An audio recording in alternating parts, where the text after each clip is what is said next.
Un loup trouve un bébé dans un accident de voiture, l'emmène dans la forêt et l'inimaginable se produit dans l'obscurité des bois. Le silence n'est rompu que par le bruit aigu du vent et le hurlement lointain d'un loup. Soudain, le crissement violent des pneus qui patinent et le craquement métallique du métal qui se tord résonnent sur la route déserte. Une voiture a perdu le contrôle dans un virage dangereux, a fait plusieurs tonneaux avant de s'arrêter à la lisière de la forêt. Les phares clignotaient toujours, éclairant faiblement la scène tragique à l'intérieur de la voiture accidentée. Une famille gisait inconsciente. Le père et la mère, tous deux attachés par leur ceinture de sécurité, étaient immobiles, et sur le siège arrière, attaché dans un siège auto pour bébé, se trouvait un enfant d'environ 2 ans, qui pleurait doucement. La pluie commençait à tomber, rendant la scène encore plus désolée.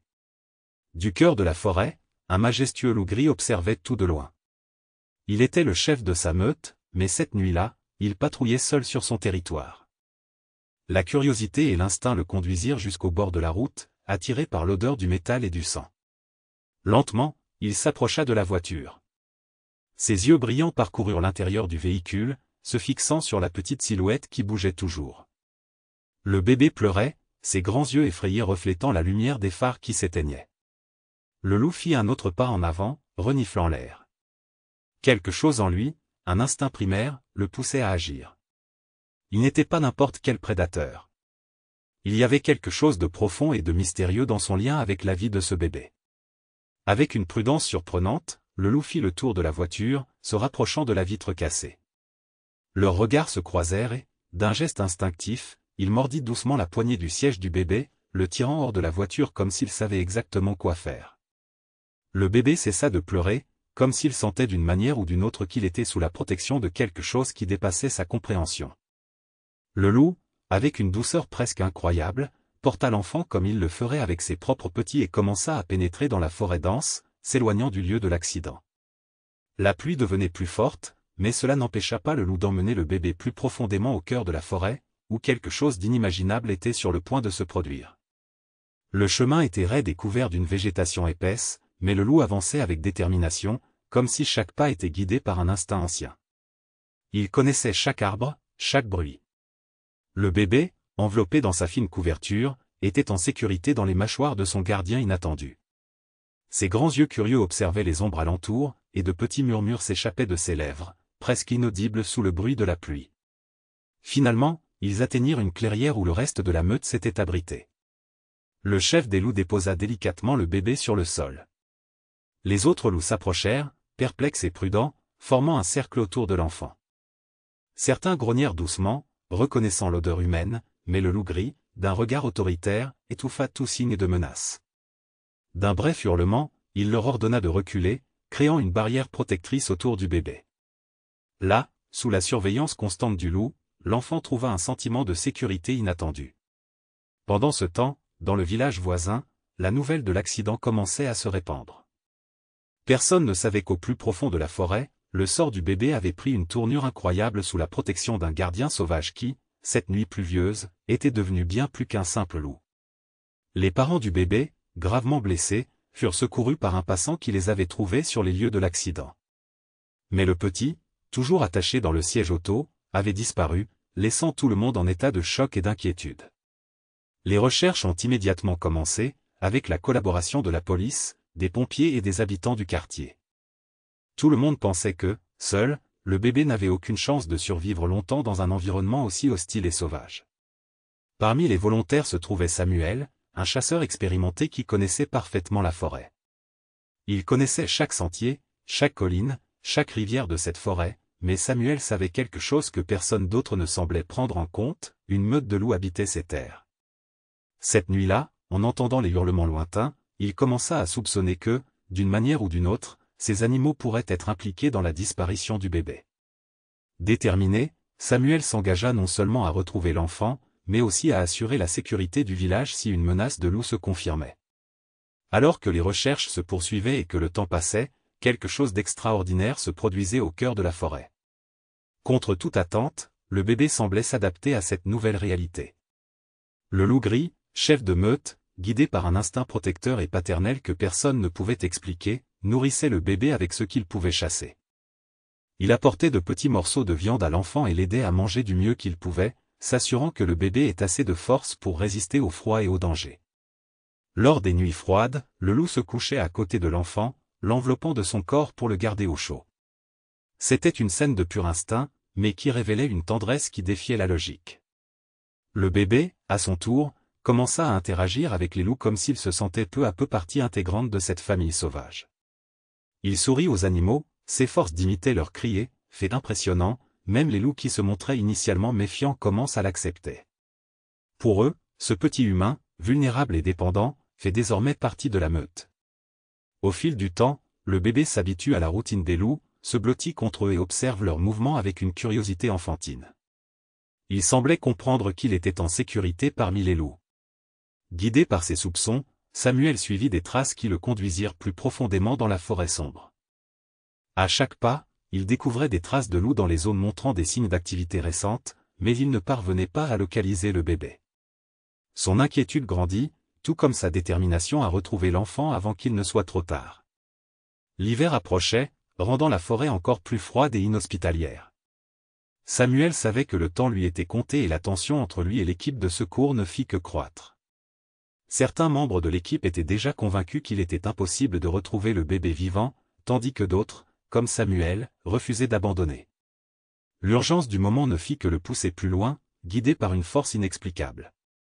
La troisième nuit des recherches, alors qu'une brume enveloppait la forêt d'un linceul froid et oppressant, Samuel s'éloigna du groupe, poussé par un mélange de désespoir et d'instinct pur. Plus il avançait, plus il avait le sentiment de se rapprocher de quelque chose. Puis il entendit un son qui lui fit froid dans le dos, un hurlement profond et prolongé qui résonna tout près de lui. Son cœur s'emballa, mais il n'hésita pas. Il suivit le bruit, se dirigeant prudemment vers une clairière. Au loin, il vit des ombres mouvantes, grandes et puissantes, encerclant quelque chose sur le sol.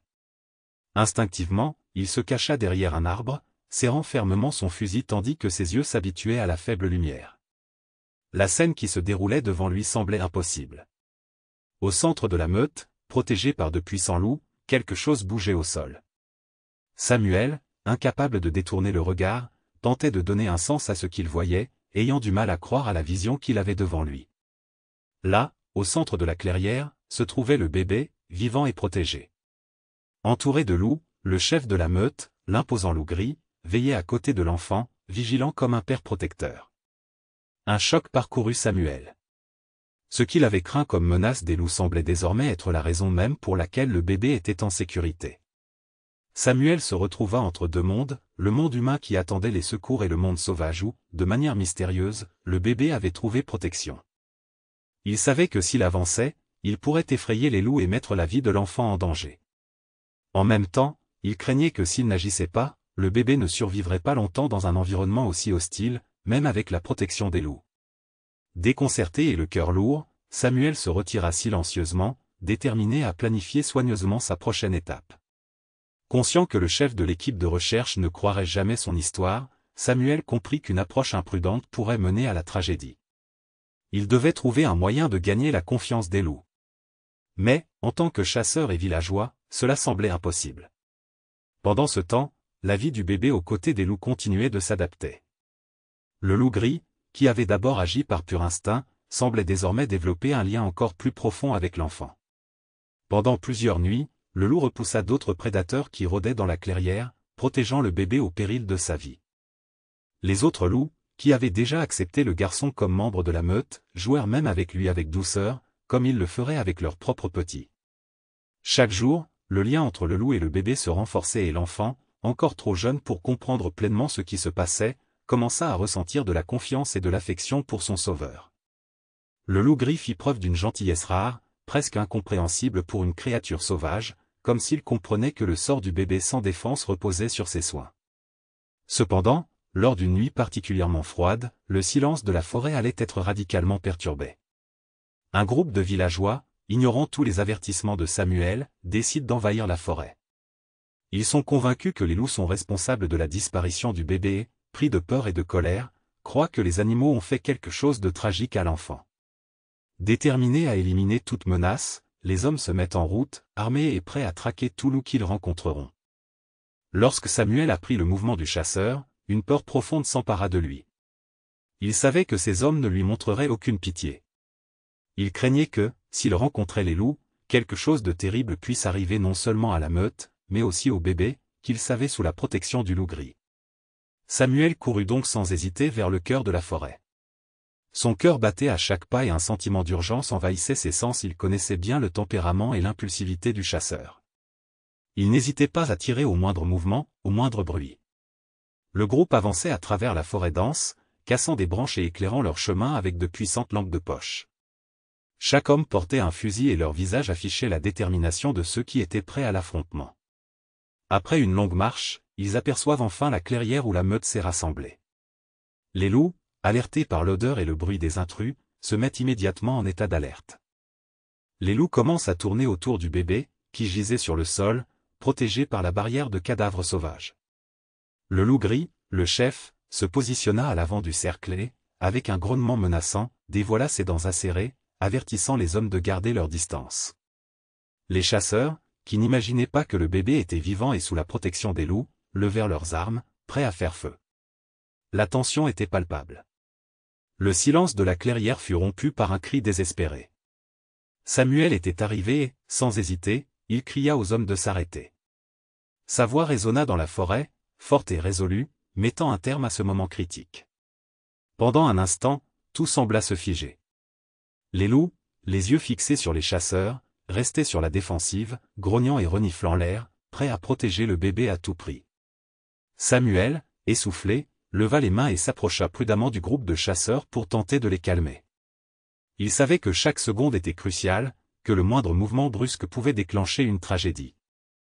Il avait l'impression de marcher sur une corde raide entre sauver le bébé et empêcher un affrontement mortel entre les hommes et les loups. L'un des chasseurs, le doigt sur la gâchette et les yeux écarquillés, cria « Samuel, éloigne-toi. Ces loups vont tous nous tuer. » La tension dans l'air était presque insupportable, et Samuel savait qu'une mauvaise réaction pouvait lui être fatale. D'un regard ferme et d'une voix pleine de conviction, il répondit « Tu as tort. Ces loups ne sont pas nos ennemis. Ils protègent le bébé. Ils lui sauvèrent la vie. » Les chasseurs se regardèrent, confus et incrédules, incapables de comprendre ce que Samuel essayait d'expliquer. L'idée que ces loups sauvages, redoutés par tout le monde au village, s'occupaient en réalité d'un enfant sans défense semblait absurde. Mais Samuel, déterminé, continua « Regardez bien. Ils ont formé un cercle autour de lui. Ils protègent le bébé, ils ne le menacent pas, ils auraient pu l'attaquer, mais ils ont choisi de le protéger en tant que membre de leur propre meute. Nous devons rester calmes, sinon toute action irréfléchie mettrait la vie du bébé en danger. » Le chef du groupe de chasseurs, toujours hésitant, baissa lentement son arme, ne sachant pas quoi faire. La clairière était silencieuse, à l'exception des grognements sourds des loups et de la respiration tendue des hommes. La lutte pour la compréhension se jouait là, à la frontière entre l'instinct de domination des humains et la loyauté inattendue des loups.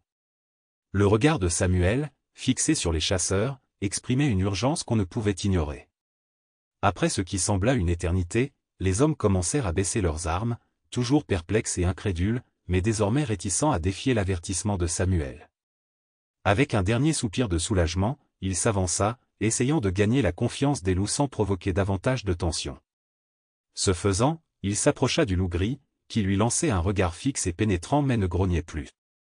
Le sort du bébé, dans la clairière silencieuse, était toujours en jeu, mais le premier pas vers la paix avait été fait. La confusion et la peur étaient évidentes dans les yeux des chasseurs.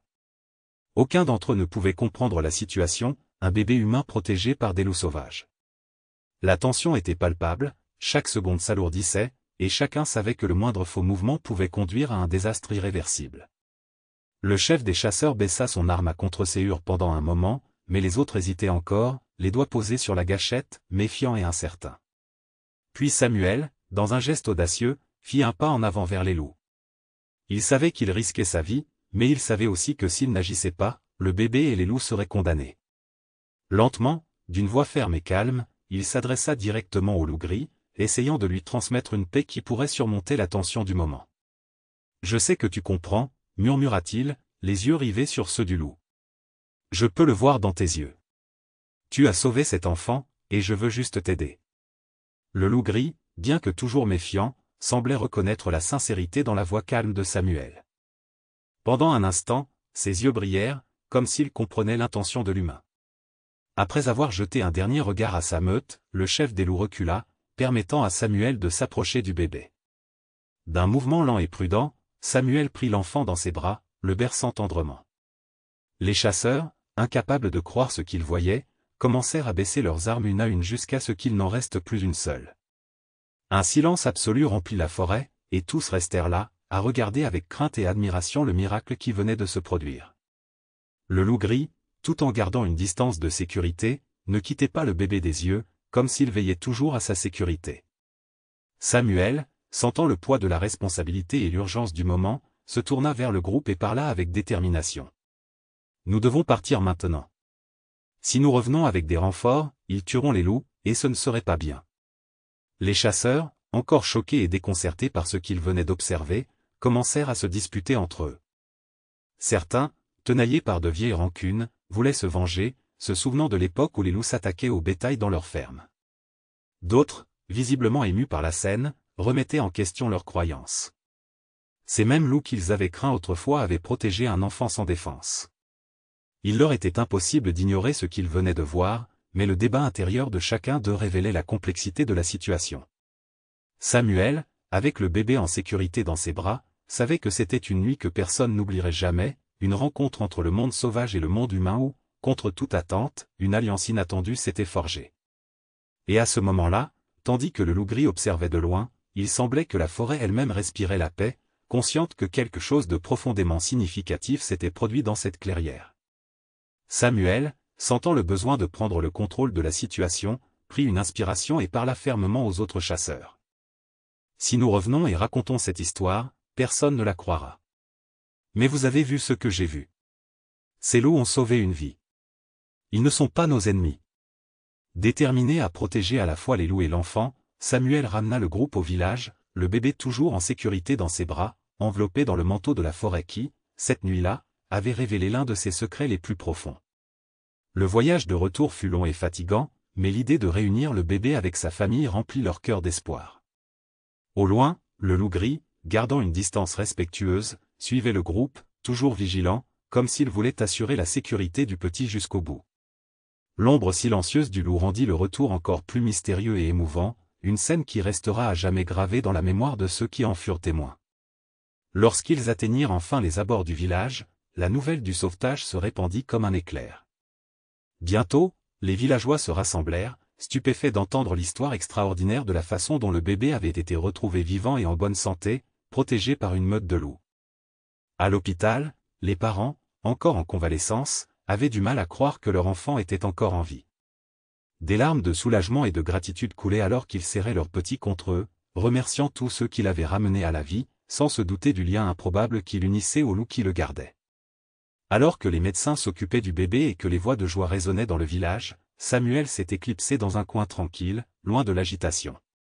Il savait que cette histoire allait devenir une légende dans la communauté, une histoire transmise de génération en génération, mais pour lui, ce qui comptait vraiment, ce n'était pas seulement le sauvetage miraculeux du bébé, c'était le lien improbable et profond qui s'était formé entre le loup gris et l'enfant.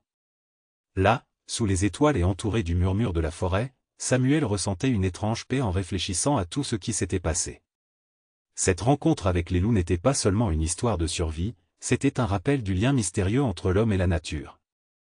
À cet instant, Samuel savait que sa propre vie ne serait plus jamais la même, qu'il porterait toujours avec lui l'image du loup gris protégeant le bébé, une leçon de confiance et de compassion qui, même entre des mondes si différents, avait défié tout ce qu'il pensait savoir sur l'instinct et la survie. La forêt, que Samuel avait autrefois considérée comme un lieu de chasse et de danger, se révélait désormais comme un sanctuaire sacré, un espace où la vie sauvage suivait ses propres lois et mystères. Il savait que le loup gris ne serait jamais un simple animal à ses yeux. Il y avait quelque chose d'extraordinaire dans cet être, une présence inoubliable que Samuel emporterait avec lui pour toujours. À ce moment-là, il était confronté à des défis non seulement extérieurs, mais aussi à de profonds conflits intérieurs. Les décisions qu'il prenait à présent étaient lourdes et remettaient en cause tout ce qu'il croyait. Samuel a choisi de protéger les loups, même s'il savait que cela le mettrait en conflit avec les préjugés de ses compagnons de chasse et des villageois. Sa transformation d'un chasseur méfiant en quelqu'un qui respecte et comprend désormais les animaux est au cœur de toute cette expérience. Plus qu'une histoire de survie, c'était un parcours pour surmonter les peurs et les préjugés qui l'entouraient. Dans les jours qui suivirent le sauvetage du bébé, Samuel ressentit une inquiétude croissante. Au fond de lui, il savait que le lien qu'il avait vu entre le loup gris et le garçon était quelque chose de plus profond qu'un simple instinct animal. Finalement, il décida de boucler la boucle et de retourner dans la forêt. Cette fois, son intention n'était pas de chasser mais de revoir ce loup qui avait changé sa vie. Il ressentait le besoin de remercier l'animal et peut-être de mieux comprendre le mystère qui l'entourait, alors il se rendit à l'endroit où l'accident s'était produit avec un mélange de révérence et d'impatience. La forêt l'enveloppa d'un profond silence, rompu seulement par le doux craquement des feuilles sèches sous ses pas, puis un frisson lui parcourut l'échine. Samuel savait qu'il n'était pas seul. Du milieu des arbres, comme s'il avait senti son appel, le loup gris surgit silencieusement, ses yeux perçants fixés sur lui, l'observant avec une profondeur presque humaine. Samuel le regarda avec un mélange d'admiration et de respect. Sans détourner le regard, il murmura doucement, « Je savais que tu viendrais. » Et à ce moment-là, comme s'il pouvait vraiment le comprendre, le loup resta là, silencieux, le regardant. C'était comme s'il partageait une compréhension silencieuse, un respect mutuel qui transcendait le langage ou toute barrière entre le monde sauvage et le monde humain. « Je ne suis pas venu en tant que chasseur, je suis venu pour te remercier. » Les mots de Samuel résonnèrent dans la forêt tandis qu'il gardait les yeux fixés sur le loup gris, qui se tenait immobile. Il y avait une paix inexplicable dans la posture de l'animal, comme s'il comprenait vraiment les intentions de Samuel. Il fit respectueusement quelques pas en arrière et s'inclina silencieusement, prêt à partir. Mais avant qu'il ne puisse se retourner et continuer son chemin, le loup émit un doux hurlement. C'était un son doux, mais qui avait une signification profonde. Le message était clair, le lien entre eux ne s'arrêterait pas là. Alors que Samuel retournait au village, il rencontra un groupe de villageois excités discutant d'événements étranges survenus dans la forêt. Des rapports récents indiquaient que d'autres animaux sauvages, autrefois hostiles, affichaient désormais un comportement plus calme, comme si la présence des loups avait apporté une harmonie invisible à la région. Intrigué, Samuel suivit les villageois jusqu'à une clairière où s'était réuni un groupe de chercheurs. Ces scientifiques, qui étudiaient la faune locale depuis des années, semblaient perplexes et discutaient du phénomène inexplicable qui se déroulait sous leurs yeux. Lorsque l'un des chercheurs remarqua la présence de Samuel, il s'approcha avec un air sérieux et curieux. « Vous avez participé à l'histoire du bébé, n'est-ce pas » demanda le scientifique, les yeux fixés sur Samuel, comme s'il savait qu'il tenait une pièce maîtresse du puzzle. « Nous devons parler, » continua le chercheur. « Nous avons découvert quelque chose de remarquable, le loup gris est plus qu'un simple animal. Il semble qu'il exerce une influence inhabituelle sur les autres animaux de la région, ce que nous ne pouvons pas expliquer complètement. » Samuel est resté silencieux, absorbant chaque mot tandis que le chercheur poursuivait. « La présence de ce loup semble vitale pour l'équilibre de l'écosystème ici. C'est comme s'il était un lien essentiel, un gardien silencieux qui maintient tout en ordre. Nous pensons que le loup gris joue un rôle fondamental dans la préservation de cet environnement. » Samuel, qui avait vu le loup protéger le bébé et qui avait maintenant entendu parler de son influence sur la forêt, sentit une vague d'admiration et de révérence grandir en lui. Cet animal, autrefois craint et incompris, s'est révélé être une force vitale, un symbole d'harmonie et de protection. Le voyage qu'il avait commencé en tant que chasseur l'a maintenant conduit à une compréhension plus profonde du lien mystérieux entre l'homme et la nature. En assimilant toutes les informations, Samuel a réalisé que le loup gris n'était pas seulement un protecteur du bébé, mais un véritable gardien de la forêt elle-même. Avec cette nouvelle révélation, il se retrouva face à une décision difficile. De nombreux chasseurs et villageois voyaient encore les loups comme une menace, surtout après des années d'affrontements avec les animaux. Samuel savait que s'il n'agissait pas rapidement, le loup gris et sa meute pourraient être en grand danger. Déterminé à sauver ceux qu'il considère désormais comme essentiels à l'équilibre de la forêt, Samuel organise une réunion dans le village. Devant tout le monde, il partage ce qu'il a découvert sur les loups et leur impact positif sur l'écosystème. Il parle avec conviction de la façon dont ils ont sauvé le bébé et de leur rôle crucial dans l'harmonie de la forêt. Mais tout le monde n'était pas prêt à écouter. La peur et la méfiance subsistaient encore parmi de nombreux villageois et chasseurs, réticents à accepter le point de vue de Samuel. Au milieu de la discussion, la mère du bébé, toujours émue et reconnaissante pour la vie de son enfant, s'est levée et a déclaré d'une voix ferme, « Sans ces loups, mon enfant ne serait pas en vie aujourd'hui. Ils ne sont pas nos ennemis. » Ces paroles, pleines de sincérité et de gratitude, ont trouvé un écho auprès des personnes présentes, touchant le cœur de la communauté. 1 à 1, les villageois ont commencé à reconsidérer leur position et ont fini par accepter de suspendre la chasse au loup. Même les chasseurs, bien que réticents, décidèrent de respecter la décision de la majorité et de donner une chance à la coexistence. La paix étant revenue entre les villageois et les loups, la forêt prospéra comme jamais auparavant. Samuel assuma le rôle de gardien informel de la région, se consacrant à éduquer la communauté sur l'importance de coexister en harmonie avec la nature. Il était désormais considéré comme le défenseur de ce lien fragile entre l'homme et la nature. Le loup gris, gardant ses distances, était encore parfois aperçu par les villageois, toujours majestueux et énigmatique, comme une figure mystique entrée dans la légende locale. La relation de Samuel avec la forêt avait changé à jamais. Il s'est consacré à la protection de la faune sauvage, considérant la nature comme une alliée et non plus comme une ennemie. Désormais, chaque fois qu'il regardait vers les arbres, il savait que quelque part parmi eux, le loup gris veillait toujours sur lui, silencieux et vigilant, maintenant sa mystérieuse présence. Si cette histoire incroyable vous a touché, abonnez-vous à notre chaîne pour ne rien manquer de nos prochaines vidéos passionnantes. Cliquez sur le bouton s'abonner et activez la cloche pour recevoir toutes les notifications. Et si ce voyage d'amitié et de respect de la nature vous a ému, laissez un like. On se retrouve pour d'autres aventures et histoires ici sur notre chaîne. À la prochaine.